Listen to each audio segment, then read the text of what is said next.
तो दोस्तों, mad supernatural universe की फिल्मों में हमने भूतों की कई कहानी देखी है, जहां हॉरर और कॉमेडी अपना अलग ही रंग जमाते हैं। लेकिन इस यूनिवर्स की सबसे अलग मूवी है भेड़िया। ये फिल्म इस सिनेमैटिक यूनिवर्स को एक नई दिशा देती है, क्योंकि यहाँ कोई भूत या चुड़ैल का जिक्र नहीं है, बल्कि यहाँ हमें इंसान और जानवर के बीच एक अनोखा संगम दिखाया गया है। थोड़े हॉरर और कॉमेडी के साथ इस मूवी में एक डीप मैसेज भी छुपा है। अगर आप इस फिल्म को अच्छी तरह समझना चाहते हैं तो ये वीडियो देखते रहिए। आज मैं भेड़िया मूवी को शॉर्ट में एक्सप्लेन करूंगा, तो आइए देखते हैं। इस फिल्म में हमें अरुणाचल प्रदेश के जंगल की कहानी दिखाई गई है। वहाँ पर एक खास भेड़िया रहता था, जिसे उस जंगल के लोग यापुम या फिर विषाणु कहते हैं। ये भेड़िया जंगल और जंगली जानवरों की रक्षा करता है। मूवी की शुरुआत में हमें जंगल के बीच में एक गुफा दिखाई जाती है, जहाँ एक शिकारी, उसकी बेटी और एक आदिवासी मौजूद था। वहाँ पर शिकारी अपनी बेटी को एक कहानी सुना रहा था।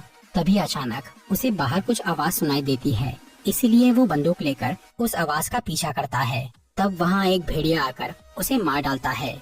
फिर वो भेड़िया उस गुफा में घुसकर वो बच्ची पे भी हमला कर देता है। इसके बाद हमें कई साल बाद का समय दिखाया जाता है और अब सरकार उस जंगल को बाकी शहरों से जोड़ने के लिए वहाँ रास्ता बनाने का फैसला करती है, जिसका टेंडर मिलता है भास्कर नाम के एक कॉन्ट्रैक्टर को। भास्कर को उसका बॉस बोलता है कि नॉर्थ ईस्ट के जंगल में जमीन हासिल करना बहुत मुश्किल है, लेकिन फिर भी भास्कर इसके लिए राजी हो जाता है, क्योंकि उस काम में बहुत फायदा था। और इस टेंडर को पाने के लिए भास्कर ने अपना घर गिरवी रख दिया था। इसके बाद वो अपने चचेरे भाई जनार्दन को लेकर अरुणाचल प्रदेश चला जाता है। ये जनार्दन वही जना था जिसे हमने स्त्री मूवी में देखा था। उस फिल्म में जना पे वो चुड़ैल ने हमला किया था, जिसकी वजह से उसे आज भी दौरे पड़ते हैं। इसलिए उसकी माँ उसे चंदेरी से दूर भास्कर के पास दिल्ली भेज देती है। फिर भास्कर और जना अरुणाचल प्रदेश जाकर जोमिन नाम के एक आदमी से मिलते हैं। जोमिन वहीं का रहने वाला और भास्कर का पुराना दोस्त था।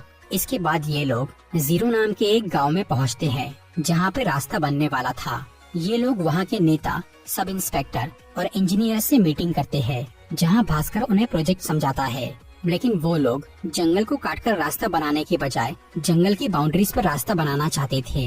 भास्कर उन्हें बोलता है कि अगर ये रास्ता जंगल के बीच से बना तो बहुत सारे पैसे बच जाएंगे, जिसका फायदा उन सबको होगा। इसीलिए वो सब राजी हो जाते हैं और जंगल को काटने का काम शुरू होता है। लेकिन इस सब से वहाँ के आम लोग खुश नहीं थे, क्योंकि वो पिछले 20 पीढ़ी से वहाँ रह रहे थे और वो उस जंगल को अपना घर मानते थे। वो जंगल उनकी जिंदगी का अहम हिस्सा था और वहीं से उन्हें रोजी रोटी मिलती थी। इसीलिए भास्कर उन लोगों को समझाने के लिए पांडा नाम के एक आदमी से मदद मांगता है, जो एक ब्रोकर यानी दलाल था। वो शहर के लोगों और आदिवासियों के बीच बातचीत का काम करवाता था। पांडा भास्कर को बताता है कि यहाँ आज तक कोई रोड इसीलिए नहीं बन पाया क्योंकि जंगल में एक विचित्र भेड़िया रहता है, जो कि जंगल की हिफाजत करता है और वहाँ के लोग उसे बहुत मानते हैं। लेकिन भास्कर और उसके दोस्त इन सब बातों पर ध्यान नहीं देते। इसके बाद एक रात भास्कर, जना और जोमिन जंगल के बीच से गुजरते हैं। तभी अचानक उनकी गाड़ी के सामने एक जानवर आ जाता है, जिससे उनका एक्सीडेंट हो जाता है। तब वो लोग गाड़ी को रिपेयर करने के लिए नीचे उतरते हैं। तभी वहाँ पर वो विषाणु यानी भेड़िया आ जाता है, जो कि भास्कर पे हमला कर देता है। भास्कर उससे बचने के लिए भागने लगता है, लेकिन भेड़िया उसे काट लेता है। वो भास्कर को मारने ही वाला था, पर तभी जोमिन और जना वहाँ आकर उसे बचा लेते हैं। भास्कर का घाव काफी गहरा था, लेकिन उसे किसी हॉस्पिटल में नहीं ले जाया जा सकता था, क्योंकि अगर किसी को ये पता चल जाता कि कॉन्ट्रैक्टर को भेड़िया ने काटा है तो गांव वाले रोड का काम तुरंत बंद करवा देते। इसीलिए जोमिन उसे अपनी दोस्त अनीका के पास ले जाता है, जो कि जानवरों की डॉक्टर थी। अनीका भास्कर को पेन किलर देती है और उसके घाव पर बैंडेज कर देती है। अगली सुबह जब भास्कर नींद से जागता है तो वो देखता है कि उसका पूरा शरीर बदल चुका है। उसकी बॉडी मस्कुलर बन गई थी, उसके दांत काफी नुकीले हो गए थे और उसका घाव पूरी तरह भर चुका था। इसके साथ ही भास्कर के सभी सेंसेस काफी तेज हो गए थे। वो बहुत दूर का भी आसानी से देख, सुन और सूंघ सकता था। उसकी भूख भी काफी बढ़ गई थी। दूसरी तरफ पांडा भास्कर की आदिवासियों के साथ मीटिंग फिक्स करवाता है, लेकिन वो लोग रोड बनाने के लिए अपनी जमीन नहीं दे रहे थे, इसलिए उनका काम रुक जाता है। तभी पांडा भास्कर को प्रकाश के बारे में बताता है, जो वहाँ का यूथ लीडर था। फिर ये लोग प्रकाश के साथ मिलकर वहाँ के जवान लोगों को बड़े बड़े सपने दिखाते हैं और उन्हें महंगे मोबाइल फोन्स बांटते हैं, ताकि वो सब अपने घर वालों से जमीन के पेपर्स पर साइन करवा ले। इसी दौरान भास्कर की तबीयत बिगड़ जाती है और उसके पेट में बहुत दर्द होता है। इसलिए पांडा उसे एक ओझा के पास लेकर जाता है जो कि 120 साल का था और वो पूरे एशिया का सबसे बड़ा ओझा था। वहाँ जाकर भास्कर को पता चलता है कि वो एक भेड़िया बन चुका है, क्योंकि विषाणु जिसे भी काटता था वो भी एक भेड़िया बन जाता था। लेकिन भास्कर ये बात सबसे छुपा कर रखता है, क्योंकि इससे उसका काम रुक सकता था और उसके पैसे डूब सकते थे। इधर प्रकाश गांव वालों से जमीन के पेपर्स पर साइन करवा लेता है और भास्कर को बोलता है कि वो अगले दिन उसे वो पेपर्स दे देगा।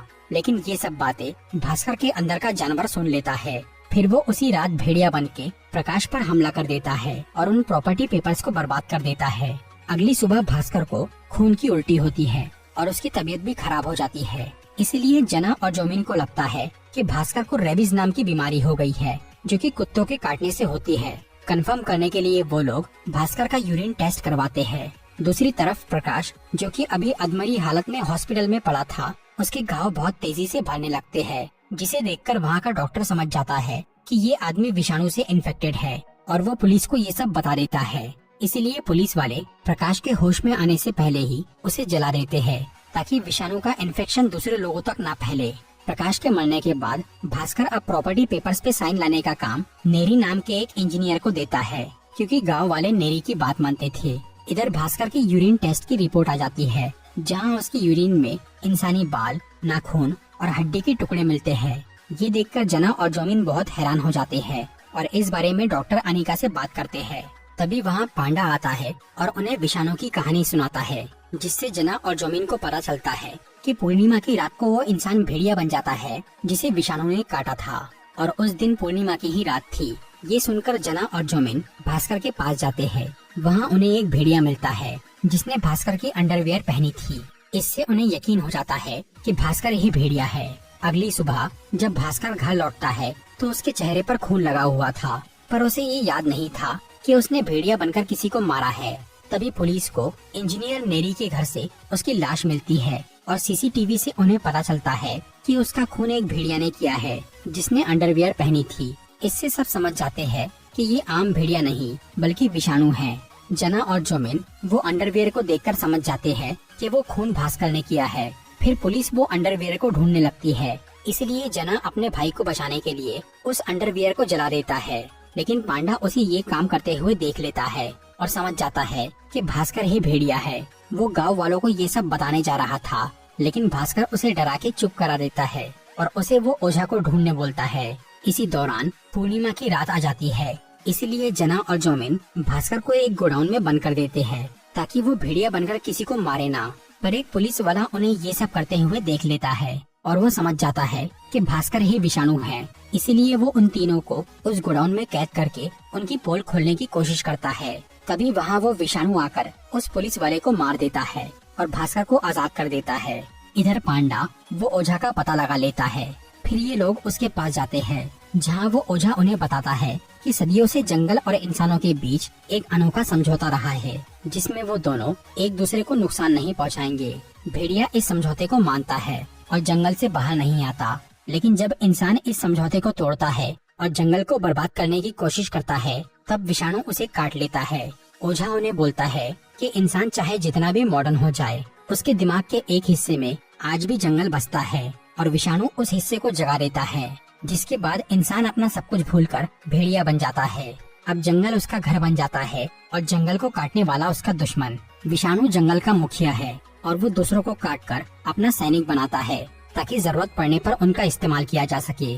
ओझा उन्हें बताता है कि अमावस की रात को विषाणु उसी जगह पर जाता है जहां उसने अपने शिकार को काटा था, और अगर वो उस इंसान को दोबारा वहीं पे काट ले जहां उसने पहली बार काटा था, तो इससे वो इंसान ठीक हो जाता है। इसके बाद ये लोग भास्कर को दोबारा कटवाने का प्लान बनाते हैं और अनिका की मदद से एक कवच तैयार करते हैं ताकि विषाणु सिर्फ उसी जगह पर काट सके जहां उसने पहली बार काटा था। उधर पूरे गांव में भेड़िया की खबर फैल जाती है और पुलिस वाले हर जगह उसे ढूंढने लगते हैं। वो भेड़िया को पकड़ने के लिए आसाम से शिकारियों की फौज बुलाते हैं। दूसरी तरफ भास्कर के दोस्त उसे विषाणु से कटवाने के लिए जंगल ले जाते हैं। वहाँ पर वो भेड़िया आता है, पर उसे ढूंढते हुए पुलिस और शिकारियों की फौज भी वहाँ पहुँच जाती है और भास्कर को काटने से पहले ही वो लोग भेड़िया को गोली मार देते हैं, जिससे वो वहाँ से भाग जाता है। इसके बाद पुलिस उसे मारने के लिए उसका पीछा करती है। भास्कर भी विषाणु के पीछे जाता है क्योंकि अगर वो मर गया तो भास्कर कभी ठीक नहीं हो पाएगा। भेड़िया का पीछा करते हुए भास्कर उस गुफा में पहुंचता है जहां कई साल पहले वो शिकारी था, जिसे हमने मूवी की स्टार्टिंग में देखा था। गुफा के अंदर भास्कर को अनीका जख्मी हालत में दिखती है। इससे भास्कर समझ जाता है कि वो लड़की ही भेड़िया है। तब अनीका उसे अपनी सच्चाई बताती है। मूवी की शुरुआत में जो बच्ची दिखाई गई थी वो अनीका ही थी। शिकारी को मारने के बाद विषाणु ने अनीका को काट के उसे भेड़िया बना दिया था। तब से लेकर आज तक वो इस जंगल की रक्षा कर रही है और उसी ने भास्कर पर हमला किया था उसे मारने के लिए, क्योंकि वो जंगल को काटने आया था। लेकिन जना और जोमिन ने उसे बचा लिया, जिसकी वजह से वो भेड़िया बन गया। अनीका एक जगह पर ज्यादा समय तक नहीं रह सकती थी, इससे लोग उस पर शक करेंगे और इस जंगल में वो 100 साल से रह रही थी। इसीलिए अब वो इसे भास्कर के हवाले छोड़कर दूसरे किसी जंगल में जाना चाहती थी, क्योंकि उसे लग रहा था कि भास्कर अब बदल रहा है और वो जंगल की अहमियत समझ रहा है। इसीलिए अनीका ने मौका मिलने पर भी उसे दोबारा नहीं मारा। तभी वहाँ पुलिस आती है और अनीका को उसके भेड़िया वाले रूप में बेहोश करके पकड़ लेती है। इसके बाद भास्कर अनीका को बचाने के लिए खुद भेड़िया बनने की कोशिश करता है, लेकिन वो ऐसा नहीं कर पा रहा था, क्योंकि वो सिर्फ पूर्णिमा की ही रात को भेड़िया बनता था और वो भी अपनी इच्छा के बिना। फिर वो कुछ देर के लिए अपने दिमाग के उस हिस्से पर फोकस करता है जहाँ जंगल बसता है। इससे वो अपनी मर्जी से भेड़िया बन पाता है। उधर पुलिस वाले अनीका को पिंजरे में कैद करके उसे जलाने की तैयारी कर रहे थे। तभी भास्कर भेड़िया बनकर वहाँ आ जाता है और दुश्मनों को मारने लगता है, लेकिन उन सबके पास हथियार थे, इसलिए पुलिस उस पर भारी पड़ती है। तब वहाँ वो ओझा आकर अनीका को पिंजरे से आजाद कर देता है, क्योंकि वो जानता था कि विषाणु जंगल का रक्षक है। फिर अनीका और भास्कर दोनों मिलके सबसे लड़ने लगते हैं। उनका गुस्सा इतना बढ़ चुका था कि वो सभी पुलिस वाले और शिकारियों को मारने वाले थे, पर वो ओझा उन दोनों को रोक देता है, जिससे वो शांत हो जाते हैं। ये ओझा असल में वही आदिवासी था जो फिल्म की शुरुआत में अनीका और शिकारी के साथ गुफा में था, इसलिए अनीका उसकी बात मानती थी। इसके बाद भास्कर और अनीका वहाँ से चले जाते हैं और पहाड़ के ऊपर एक खास जगह पर पहुँचते हैं। यहाँ अनीका भास्कर को जंगल की रक्षा करने की जिम्मेदारी सौंप देती है, और क्योंकि अब वो काफी घायल हो गई थी, इसीलिए वो पहाड़ से गिर के मर जाती है। फिर कुछ महीने बाद भास्कर गांव वालों से मीटिंग करके उन्हें बताता है कि रोड अब जंगल को काट कर नहीं बल्कि जंगल की बाउंड्री से बनेगा। वो अब ये समझ गया था कि प्रकृति है तो ही प्रगति है। इससे खुश होकर वहाँ के लोग अपनी थोड़ी जमीन देने के लिए तैयार हो जाते हैं। मूवी की पोस्ट क्रेडिट सीन में हमें दिखता है कि भास्कर और जना दिल्ली लौट गए हैं और अब यहाँ भास्कर भेड़िया बनकर अपने बॉस के साथ साथ उन सब लोगों को मार डालता है जो जंगल को काटने वाले थे। फिर जना उसे एक कमरे में बांधकर खाना खिलाता है। तभी वहाँ पर विक्की और बिट्टू आ जाते हैं, जो कि जना के पुराने दोस्त थे। वो दोनों यहाँ जना से मदद मांगने आए थे स्त्री को वापस बुलाने के लिए। इसके आगे की कहानी स्त्री 2 मूवी में दिखाई गई है। तो दोस्तों, ये थी भेड़िया मूवी की एक्सप्लेनेशन वीडियो। अगर आपको ये वीडियो अच्छी लगी हो तो इस